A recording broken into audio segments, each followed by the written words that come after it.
Bilang paghahanda sa Christmas rush, sinuyod ng MMDA ang mga main road, mga secondary road at maging ang mabuhay lane sa iba't ibang lugar sa Metro Manila. At bukod po sa mga sasakyang nahatak, ilang motorista rin ang natikitan. Saksi si Oscar Oida. Ngayong pumasok ng Disyembre kung kailan karaniwang problema ang traffic, doble kayod ang MMDA para maalis ang mga sagabal sa daan. Kabilang sa maigpit na binabantayan ang Aurora Boulevard sa Pasay City na tinaguriang mabuhay lane. Ilang motorista ang natikitan. May truck pang lumagpas sa bangketa ang nguso, ang nahatak. Pati mga sagabal sa bangketa, kinumpiska. Ang purpose po nito is to serve as an alternate means na kung saan pag alam natin na hindi maiiwasan na magkakaroon ng traffic congestion sa mga major thoroughfares such as EDSA, Rojas Boulevard, at dyan po ang Quezon Avenue. So ito mga mabuhay lanes, it will lessen the travel time ng ating mga kababayan.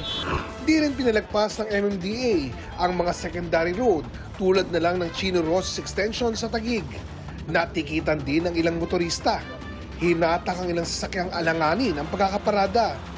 Sinita rin ang ilang establishmento na umabot na sa bangketa ang operasyon gaya ng isang car wash sa lugar. It's part of our responsibility and part of our jurisdiction na itong mga secondary roads dito po sa Maynila na maiayos po natin at malesen po natin yung mga obstructions. Sa Sukat Road sa Parañaque, inabutan ng MMDA ang ilang illegally parked na sasakyan. Nagkatikitan at nagkahatakan. Tulad ng sakyang ito sa isang talyer sa lugar. Sa bangketa na kasi mismo, kinukumpuni. Ang masaklap, nasa tapat pa naman ito ng pedestrian crossing. Sa may barangay San Dionisio naman, sakop pa rin ng Sukat Road.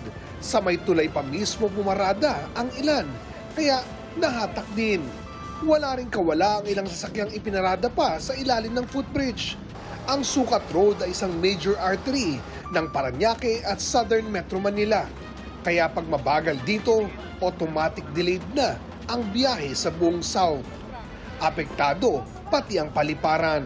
Alam naman natin ang Paskong Pinoy, marami sa atin mga nasa ibang bansa, uuwi po yan. So yung transportation means such as yung mga airport natin, mahalaga po yan to ensure na hindi po magkakaroon ng traffic congestion para hindi rin po ma-delay ang ating mga kababayan who wishes to go out of the country or yung iba naman po from other countries coming home to Manila or to the Philippines. Occupational first aid at basic life support naman ang handog ng LRT Line 2 sa kanilang mga pasahero.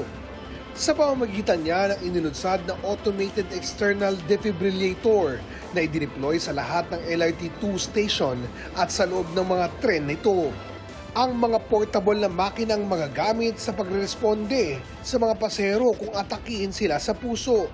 Tinuruan din ng mga gwardya at ibang tauhan ng LRT2 ng mga medical staff at mga doktor sa kung paano sila makakaresponde sakaling magkaroon ng cardiac emergency. 30 AED ang sagot ng Philippine Charity Sweepstakes Office, kapalit ng advertising space sa ilang istasyon at bagon sa LRT2. Para sa GMA Integrated News, ako si Oscar Oida, ang inyong saksi. Mga kapuso, maging una sa saksi.